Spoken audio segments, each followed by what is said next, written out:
자, 바로 시작해볼까요? 과연 우리가 사는 이 우주는 그저 맹목적인 우연이 만들어낸 산물일까요? 아니면 어떤 지적인 창조자가 남긴 작품일까요? 오늘 이 분석 시간에서는 역사, 수학, 화학 등 다양한 과학 분야 전문가들이 모여 펼친 아주 흥미로운 토론 자료를 바탕으로 이 거대한 질문의 답을 한번 파헤쳐 보겠습니다. 본격적인 논의에 앞서 완전히 상반되는 두 가지 세계관부터 짚고 넘어갈 필요가 있습니다. 한편으로는 우주를 단순히 무자비한 무관심으로 바라보는 리처드 도킨스의 아주 철저한 유물론적 관점이 있고요. 다른 한편으로는 우주가 누군가에 의해 설계되었고 우리와 소통하고 있다고 묘사하는 고대 시편의 관점이 있습니다. 이 두 가지 시각이 현재 과학계에서 가장 뜨겁게 부딪히는 철학적 충돌을 완벽하게 보여주고 있죠. 최대한 객관적으로 패널들의 주장을 살펴보기 위해 오늘 우리는 이 6가지 핵심 주제를 빠르게 훑어볼 겁니다. 거대한 우주의 탄생에서 시작해 아주 미세한 세포 속으로 들어가는 정말 흥미진진한 여정이 될 테니 기대하셔도 좋습니다. 자, 그럼 바로 넘어갈까요? 첫 번째 섹션, 두 가지 경쟁하는 세계관, 무대 설정하기입니다. 역사가 수학자, 화학자들이 모여서 던진 가장 근본적인 질문이죠. 과연 이 현실의 진짜 뿌리는 물질일까요? 아니면 어떤 마음, 즉 지성일까요? 두 번째 섹션은 우주의 시작 아리스토텔레스 뒤집기입니다. 우주론의 역사를 쭉 살펴보면요, 물질과 공간은 처음부터 영원히 존재하는 거다라는 아리스토텔레스식의 옳은 믿음이 완전히 깨지는 극적인 순간들을 볼 수 있습니다. 이 타임라인에 보면 과학계의 합의가 어떻게 변해왔는지 한눈에 들어오실 겁니다. 아인슈타인조차도 1927년에는 우주가 움직인다는 사실을 믿지 않았거든요. 그런데 시간이 흘러 1966년에 이르러서는 스티븐 호킹이 우주에는 분명한 시작점이 있다는 걸 수학적으로 딱 증명해냅니다. 우주가 늘 그 자리에 가만히 있었던 게 아니란 얘기죠. 그럼 우주가 팽창한다는 걸 어떻게 알았을까요? 바로 적색 편의 덕분입니다. 기차가 여러분에게서 웽 하고 멀어질 때 기적 소리가 확 낮아지는 거 다들 경험해보셨죠? 빛도 똑같습니다.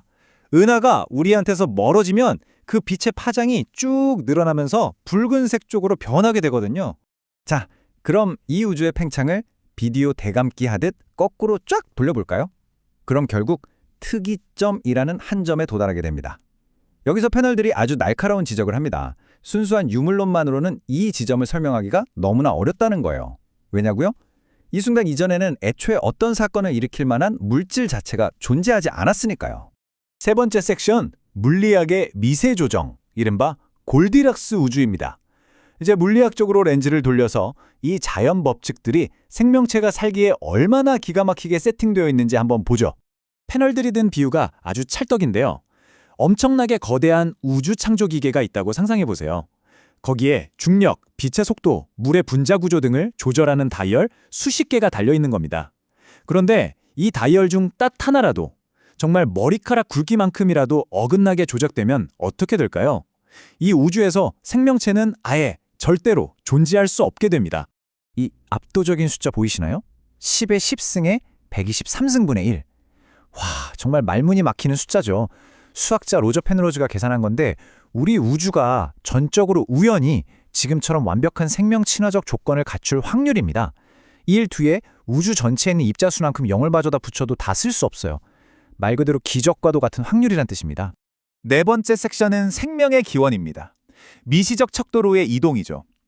우주의 거대한 크기에서 벗어나서 이제 아주 작은 생물학과 화학의 세계로 주민에 들어가 보겠습니다. 아마 다들 1952년에 있었던 유명한 밀러 유리 실험에 대해 들어보셨을 겁니다. 생명의 기원을 풀었다고 흔히 알려져 있죠. 하지만 전문가들은 이 주장을 강하게 비판합니다. 방향성 없이 일어나는 무작위적인 화학 반응은 살아 숨쉬는 세포를 만들기는커녕 뭔가 의미 있는 구조가 되기도 전에 매우 빠르게 뿔뿔이 분해되어 버린다는 치명적인 한계를 꼬집고 있습니다. 과거 19세기 다윈 시대만 해도 과학자들은 세포를 그저 아주 단순한 작은 젤리 덩어리 정도로만 생각했어요. 그런데 21세기의 생물학은 놀라운 사실을 밝혀냈죠. 아주 단순해 보이는 단일 세포 하나조차도 2m짜리 설명서가 빼곡히 들어있는 우리 인간이 만든 어떤 기계보다도 더 복잡한 디지털 정보 공장이라는 걸 알게 된 겁니다. 여기서 화학자 제임스 투어가 아주 기가 막힌 비유를 던집니다. 자동차 엔진 부품을 싹 다 분해해서 조수석에 던져놓고 차를 마구 흔들기만 해서 완벽한 엔진이 저절로 뚝딱 조립되기를 바라는 것과 같다는 거예요. 무작위적인 화학 반응만으로 생명이 진화한다는 게 사실상 얼마나 터무니없이 어려운 일인지 뼈 때리는 지적을 한 거죠. 그래서 패널들은 멀어지는 목표점이라는 딜레마를 이야기합니다. 참 아이러니하게도 과학이 발전해서 우리가 세포가 얼마나 복잡한지 알면 알수록 순수한 유물론만 가지고 생명의 기원을 설명하려는 그 목표 지점은 잡힐 듯 잡히지 않고 계속해서 더 멀리 달아나 버리는 겁니다. 자, 5번째 섹션, 정보의 수수께끼, DNA의 언어입니다. 이제 이 전문가들이 생물학 분야에서 내놓는 가장 핵심적인 주장으로 들어가 봅니다. 여러분, 건물에서 엑시트라는 비상구 표지판의 4글자를 보면 무슨 생각이 드시나요? 그 안에 아주 명확한 의미가 담겨 있기 때문에 당연히 누군가 의도를 가지고 만들었다는 걸 바로 깨닫잖아요? 전문가들은 우리 DNA에 빽빽하게 기록된 30억 개의 염기 서열도 똑같다고 말합니다. 그걸 작성한 어떤 지적인 저자가 존재함을 아주 강력하게 암시한다는 거죠. 핵심은 이겁니다. 순수한 자연물질의 과정만으로 이토록 정교하고 복잡한 언어적 코드가 튀어나오는 건 과학 역사상 단 한 번도 관찰된 적이 없습니다. 그렇기 때문에 이 방대한 생명의 코드를 설계한 어떤 지적인 마음이 존재한다고 결론 내리는 게 현재로서는 가장 합리적인 과학적 추론이라는 주장입니다. 마지막 6번째 섹션, 물질 대 마음, 궁극의 충돌입니다. 이제 앞서 살펴본 증거들을 싹 다 종합해서 가장 거대한 세계관의 충돌을 마주해 보겠습니다. 유명한 철학자 버트런드 러셀은 이렇게 말했습니다. 인간의 존재, 생물학, 그리고 우주 전체는 아무런 목적도 방향도 없이 무작위로 부딪힌 원자들의 우연한 결과물일 뿐이라고요. 굉장히 차갑고 암울한 유물론적 시각이죠. 하지만 학자들은 여기서 정곡을 찌르는 질문으로 반박합니다. 잠깐, 그럼 그 정보 자체는 애초에 어디서 온 거지? 정보라는 건 질량도 부피도 없는 비물질적인 거잖아요. 그렇다면 물리 법칙이나 우리 생명체를 돌아가게 만드는 이 어마어마한 디지털 코드와 정보는 어떻게 생겨날 수 있었을까요?